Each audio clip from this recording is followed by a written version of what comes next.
সত্যেন্দ্রনাথ দত্ত রচিত আমরা কবিতার প্রথম পাঠে নবম শ্রেণীর শিক্ষার্থীদের স্বাগত জানাই। আমরা প্রথমেই কবি সত্যেন্দ্রনাথ দত্ত সম্বন্ধে দু চার কথা আলোচনা করব। ছন্দের জাদুকর হিসেবে পরিচিত সত্যেন্দ্রনাথ দত্ত। জন্ম 1882 খ্রিস্টাব্দের 12 ফেব্রুয়ারি। বর্তমান উত্তর 24 পরগনা জেলার নিমতায় মামার বাড়িতে জন্ম হয় সত্যেন্দ্রনাথ দত্তের। তার পিতার নাম রজনীনাথ দত্ত এবং মাতা মহামায়া দেবী। সত্যেন্দ্রনাথ দত্তর পৈতৃক বাড়ি ছিল বর্ধমান জেলার চুপি গ্রামে। রবীন্দ্র সমকালীন কবিদের মধ্যে অন্যতম জনপ্রিয় কবি হলেন সত্যেন্দ্রনাথ দত্ত। তিনি বিভিন্ন ছদ্মনামেও লিখেছেন। নবকুমার, কবিরত্ন, অশীতিপর শর্মা, কলমগীর ইত্যাদি। তার লেখার মধ্যে যে ছন্দবদ্ধ পদ বা ছন্দ নিয়ে যে নানা রকম পরীক্ষা নিরীক্ষা আমরা লক্ষ্য করি। বাংলা সাহিত্যে সত্যেন্দ্রনাথের প্রধান পরিচয় ছন্দের জাদুকর হিসেবে। রবীন্দ্রনাথ তাকে ছন্দ রাজা বলতেন। সত্যেন্দ্রনাথ রচিত কাব্যগ্রন্থগুলি হল সবিতা 1900 খ্রিস্টাব্দ, বেনু ও বীণা 1906, হোমশিখা 1907, তীর্থসলিল 1908, তীর্থরেণু 1910। এই দুটোই তীর্থসলিল এবং তীর্থরেণু অনুবাদ কবিতা। ফুলের ফসল 1911, কুহু ও কেকা 1912, তুলির লিখন 1914, অভ্র ও আবির 1916, হসন্তিকা এটা ব্যঙ্গ কবিতা 1917। এছাড়াও তিনি একটি উপন্যাস জন্মদুঃখী 1912 এবং একটি নাটক রঙ্গমল্লী 1913 সালে রচনা করেন। এই প্রতিভাবান কবি খুব অল্প বয়সেই আমাদের ছেড়ে চলে যান। মাত্র 40 বছর বয়সে 1922 খ্রিস্টাব্দে সত্যেন্দ্রনাথ দত্তের মৃত্যু হয়। এখানে আমাদের যে কবিতাটা পাঠ্য রয়েছে, আমরা এই কবিতাটা সত্যেন্দ্রনাথ দত্তের কুহু ও কেকা কাব্যগ্রন্থের অন্তর্গত। এবার আমরা কবিতার বিষয় সংক্ষেপ নিয়ে একটু আলোচনা করব।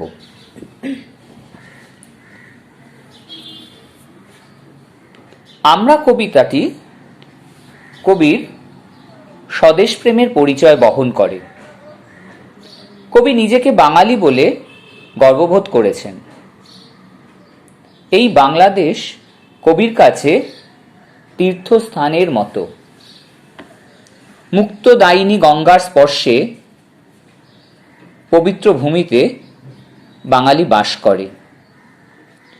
অনেক প্রতিকূলতার মধ্যেও লড়াই করে বাঙালি বেঁচে আছে, বেঁচে ছিল, বেঁচে থাকবে, কবি তাই মনে করেন।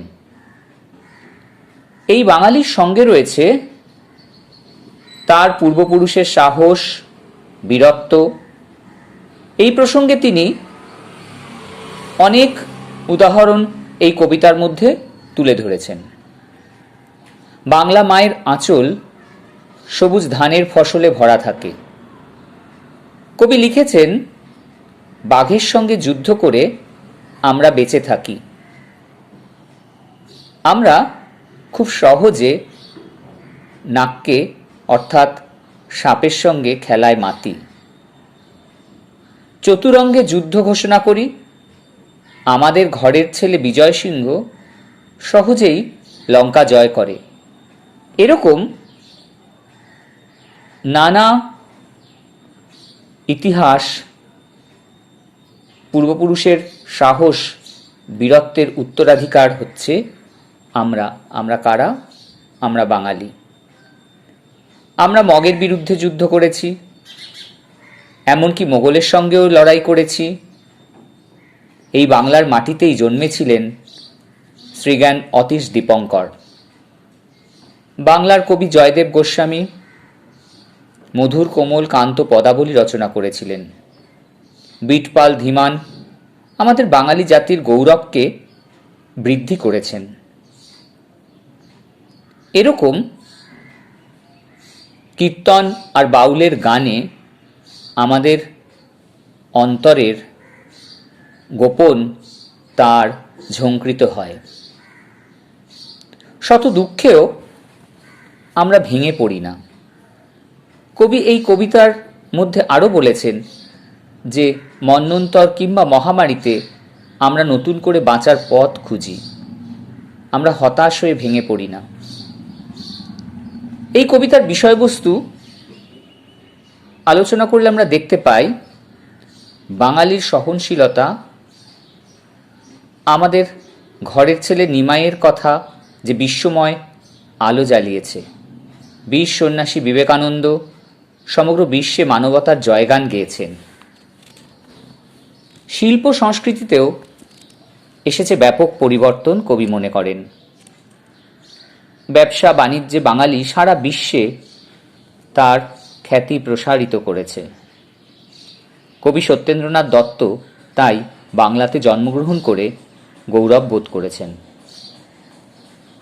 তিনি সমগ্র ভুবনে বাঙালির তার অমর কীর্তি যে ঘোষণা করেছে সে কথাও এই কবিতার মধ্যে উল্লেখ করেছেন। এই অতীতের সাফল্যের উপরেই ভবিষ্যতের সার্থকতা প্রতিষ্ঠিত হবে। শক্তির প্রয়োগ বা ঈর্ষা বিদ্বেষ নয়, মিলনের মন্ত্রে বাঙালি তার প্রতিভাকে প্রতিষ্ঠা করবে। বাহুবলে এ জাতি সবাইকে আপন করেনি, আপন করে নিয়েছে হৃদয় বলে। এমন জাতিকে নিয়ে কবির গর্বের শেষ নেই। তাহলে আমরা কবি বা সমগ্র কবিতার মধ্যেই কবি এই কথাগুলো তুলে ধরেছেন। এক আমাদের অতীত ঐতিহ্য, এক আমাদের লড়াই সংগ্রাম, এবং তার সঙ্গে সঙ্গে আমাদের ভবিষ্যৎ এগিয়ে যাওয়ার কথা। এই অতীতকে পাথেয় করেই আমরা এগিয়ে যাব কবি মনে করেন। সমগ্র কবিতায় একথাই কবি বলেছেন। তাহলে কবিতার বিষয়বস্তু সম্বন্ধে আলোচনার পর এবার আমরা কবিতার নামকরণ নিয়ে একটু আলোচনা করব। কবিতার নামকরণ, কবিতা বলে নয়, সাহিত্যে নামকরণের বিশেষ গুরুত্ব রয়েছে। আমরা জানি এটা একটা অত্যন্ত গুরুত্বপূর্ণ বিষয় নামকরণ। কবিতার ক্ষেত্রে সাধারণত বিষয়বস্তু অনুসারে অথবা ভাব অনুযায়ী ব্যঞ্জনাময় নামকরণও হয়ে থাকে। আমরা এই শব্দটার মধ্যে সমষ্টি মানুষের একটা পরিচয় পাই। কবিতার নাম আমরা, এই নামকরণের মধ্যে রয়েছে সমষ্টি মানুষের একতার পরিচয়। অর্থাৎ আমরা হলো একটি সমষ্টিবাচক সর্বনাম। কবি সত্যেন্দ্রনাথ দত্ত ছিলেন স্বদেশ প্রেমিক। বাংলার ঐতিহ্য সম্পর্কে তিনি সচেতন ছিলেন। তাই তার কাছে স্বদেশ হলো তীর্থের মতো পবিত্র। সত্যেন্দ্রনাথ দত্তের আমরা কবিতাটিতে তার তীব্র জাতীয়তাবাদী মানবিকতার বা জাতীয়তাবাদী একটা মানসিকতারও প্রতিফলন রয়েছে। এই জাতীয়তাবাদে অন্য জাতির প্রতি কিন্তু কোনো ঘৃণা নেই। নিজের দেশকে ভালোবাসা মানে অন্য দেশকে ঘৃণা করা তা কখনোই নয়, কিন্তু নিজের দেশ ও স্বজাতি সম্পর্কে তীব্র ভালোবাসা ও গৌরববোধের প্রকাশ ঘটেছে এই কবিতায়। কবিতার প্রথম থেকে শেষ অবধি আমরা সেই জিনিস লক্ষ্য করেছি। কবিতাটির শুরুতে কবি বাংলা মায়ের প্রাকৃতিক সৌন্দর্যের বর্ণনা করেছেন। তারপরেই আমরা দেখতে পাচ্ছি বাঙালি জাতির গৌরব গাথা রচনা করেছেন। প্রথমে বাংলা মায়ের তার যে প্রাকৃতিক সৌন্দর্য, সেই সৌন্দর্যের বর্ণনা দিয়েছেন, এবং তার পরবর্তী পর্যায়ে আমরা দেখতে পাচ্ছি বাঙালি জাতির যে গৌরব গাথা, যে অতীত ঐতিহ্য, সেই কথা তুলে ধরেছেন। কবি নিজেকে ক্ষুদ্র প্রাদেশিকতার গণ্ডিতে বন্দী রাখেননি কিন্তু এই কবিতার মধ্যে। আমি বাঙালি, আমি বাংলাকে ভালোবাসি, এই জায়গাতে কিন্তু তিনি গণ্ডির মধ্যে আবদ্ধ হয়ে থাকেননি। শুধু জন্মসূত্রে বাঙালিরাই নন, বাঙালি যাদের ভালোবেসেছে, অন্যরা যে কেউ এই বাংলাকে ভালোবেসেছে, তিনি কিন্তু তাদের কথাও এখানে তুলে নিয়ে এসেছেন। সেই কারণে শ্রীকৃষ্ণ বা কপিল মুনি বাঙালি না হয়েও বাংলার গৌরব বৃদ্ধি করেছেন।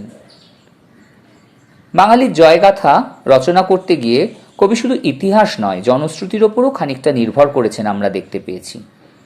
লঙ্কাজয়ী বীর বিজয় সিংহ, প্রতাপাদিত্য, পণ্ডিত অতীশ দীপঙ্কর, রঘুনাথ শিরোমণি, কবি জয়দেবকে সত্যেন্দ্রনাথ একে একে শ্রদ্ধা জানিয়েছেন। তিনি ভোলেননি পাল যুগের বিখ্যাত ভাস্কর বিটপাল ও ধীমানকেও। দক্ষিণ পূর্ব এশিয়ার সঙ্গে সমুদ্রপথে বাংলার বাণিজ্যিক যোগাযোগ এবং ওই অঞ্চলের স্থাপত্যের উপর পাল সেন যুগের স্থাপত্যের প্রভাবকে যে ঐতিহাসিক প্রমাণের উপর ভিত্তি করে কবি বড়ভূধর স্তূপ, ওঙ্কারধাম মন্দিরে বাঙালির অবদানের কথা বলেছেন।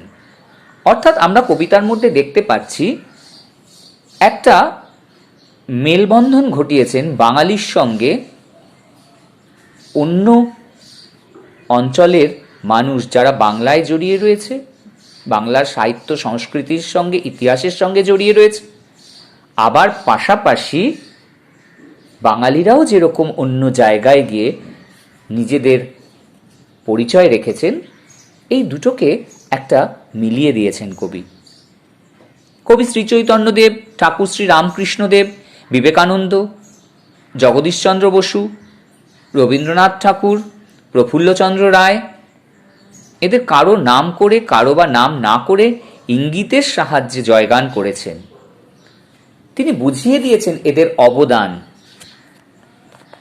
আমরা কবিতায় কবি একদিকে যেমন বিভিন্ন ক্ষেত্রে শ্রেষ্ঠ বাঙালিদের অবদানকে স্মরণ করেছেন, তেমনি অন্যদিকে বাঙালি সংস্কৃতির মূল সুরটাকেও তিনি তুলে ধরেছেন।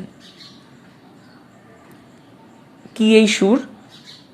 এই সুর হলো মানুষের সঙ্গে মানুষের মিলনের সুর, মহামিলনের সুর।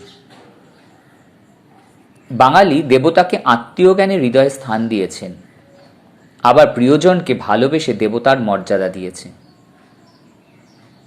আবেগপ্রবণ বাঙালি জাতি তার সংস্কৃতির সংস্পর্শে যারা এসেছে তাদের সকলকে সাদরে গ্রহণ করেছে, কাউকে ফিরে যেতে হয়নি। এখানে আমাদের যে কীর্তন গান, বাউল গান, এই সবের মধ্যে ভালোবাসা আর মিলনের সুরই কিন্তু রয়েছে, যে কথা কবি বারবার বলেছেন।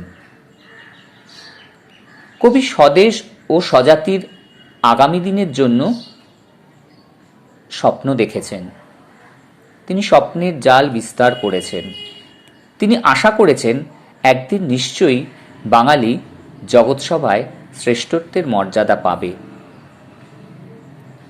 তাহলে তার এই আশা কবিতার চরণে চরণে আমরা দেখতে পেয়েছি। তার অর্থাৎ বাঙালির অতীত ঐতিহ্যকে স্মরণ, বাঙালির এগিয়ে যাওয়া, বাঙালির মিলেমিশে একটা বিশ্ব সংসারের মধ্যে স্থান করে নেওয়া, এই সব কিছুই দেখতে পেয়েছি।